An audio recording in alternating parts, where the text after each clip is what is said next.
We are Georgia and David. In March of 2022, we quit our jobs to travel the world full-time. We are currently exploring Mexico, and our goal is to visit 100 Pueblos Mágicos.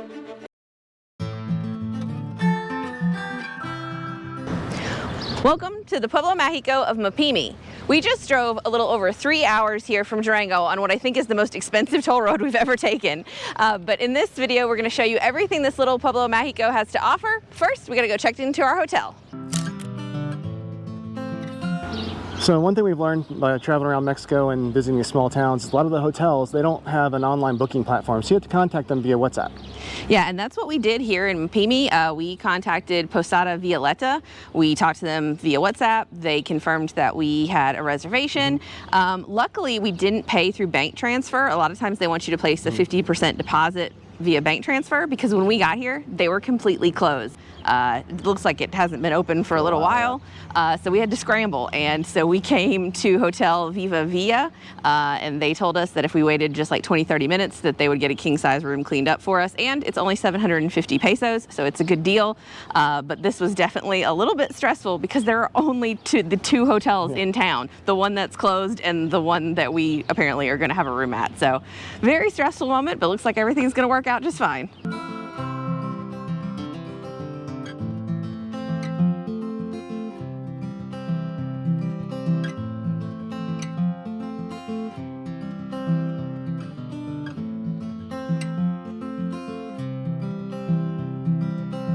Headed to the Pueblo Fantasma, Ojuela.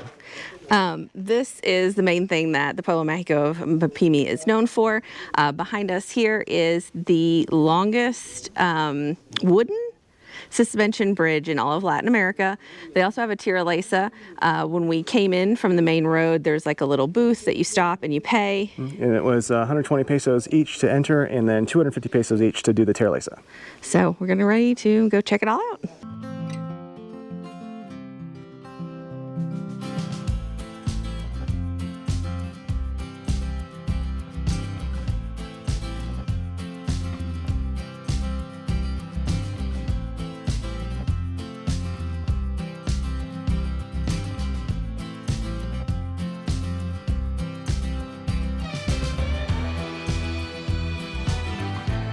We had a guide with us, and after crossing the bridge, he began giving us a tour of the mine.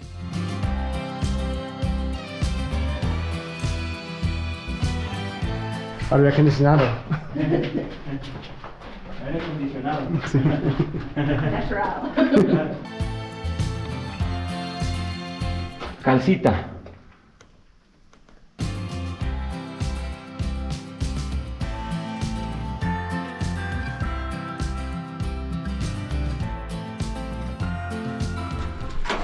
Abajo hay 700 metros.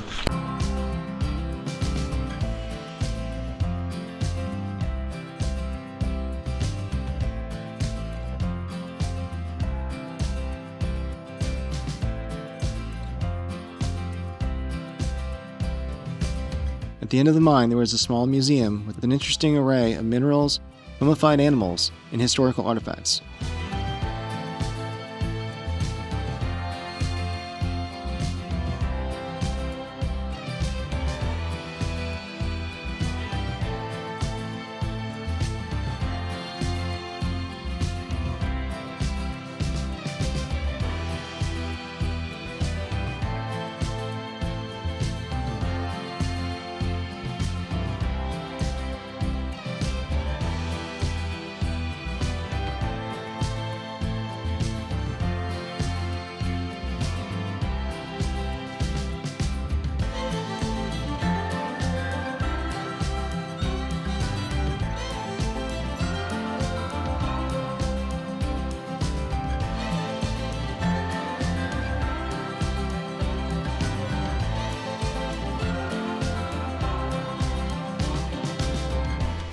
Now we're getting ready to do this tirolesa, or zip line, all the way back over.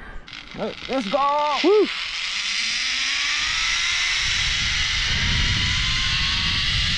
Woo!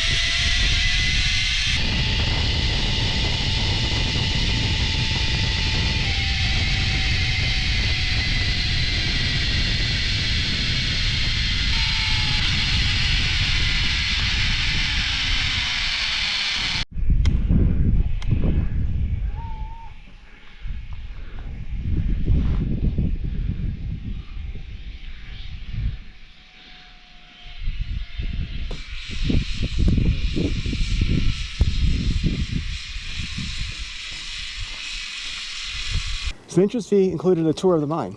Yeah, and we had a private guide the whole time. He spoke a little bit of English. He seemed to enjoy practicing it.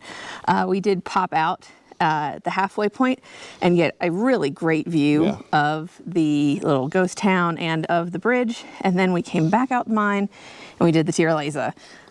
It was fun. It was a good one. It was fast. And it gave you a really good view because you flew right over the bridge.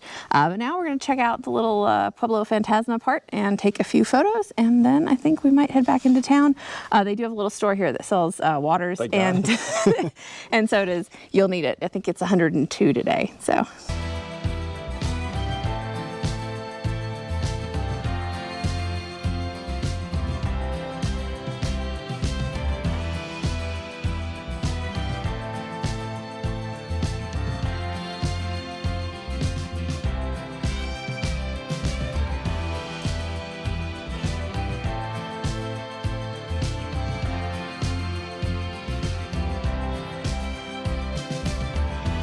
Forgot to mention that we have this place entirely to ourselves. The only other people here are the shop owners and the guide. Yeah, it is a Monday though, so I imagine if you come on the weekends, it's probably a little bit busier, but I don't think it's ever probably that terribly busy because it's not really that close to any big cities.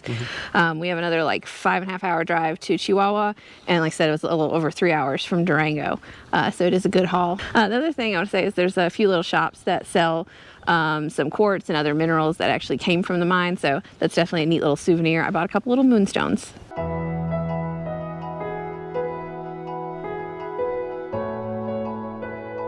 After we left the ghost town area, we were driving back to Mapimí, we saw this huge Christ statue behind us. Yeah, you can drive straight up to it, so it's not one that you have to make a hike to. We have hiked to quite a few of these, and it does look like they light it up at night.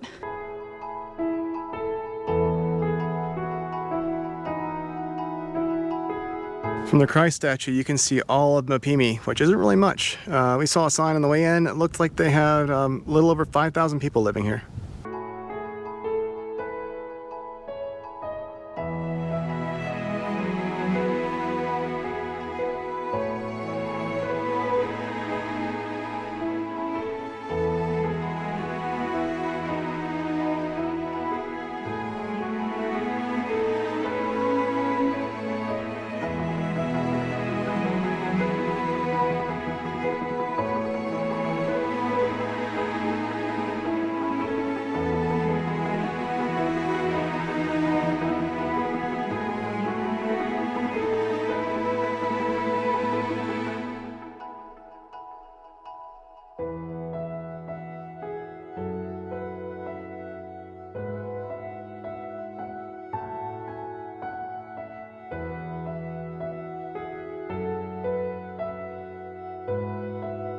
So after the Cristo statue, we went into town and checked out the main square and the church.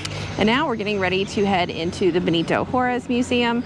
I think it also is just kind of like the Mapimí History Museum, but Benito Juarez did spend one night here in this building as he was headed from Durango to Chihuahua.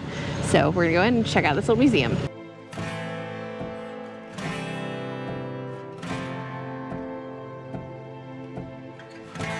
Our favorite part of the museum was the old photos. It was neat to see how not much has really changed.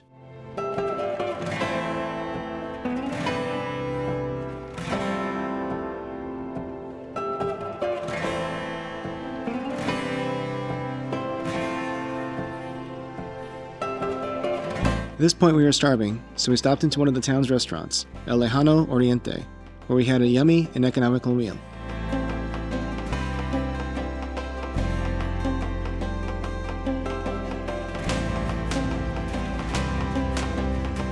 Our last stop was the town cemetery, which had some murals painted on the outside wall and some beautifully carved gravestones on the inside.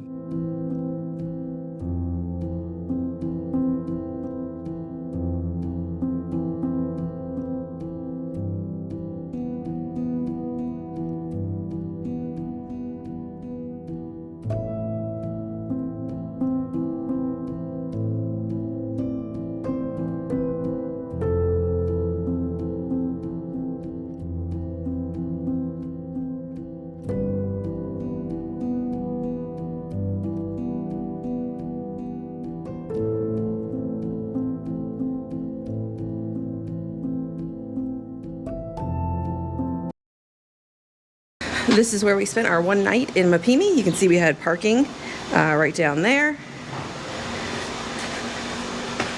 Our room was number 18. You can see it's quite cozy. We had a nice big king-size bed.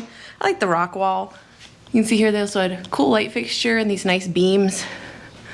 We had AC unit, big TV, place to hang a few items, nice table for storage, sink, makeup area. And they even painted a little mini fridge to match the wall, which I thought was adorable. Nightstand, little table there. And here was the shower. You can see it's quite dark in here, but it worked. And then this separate little toilet room. So overall, it was clean, it was comfortable, and it was cheap, so highly recommend. Thanks for watching, and as always, if you have any questions, comments, or suggestions, please leave them down below. If you haven't already, check out last week's video where we explore the city of Durango.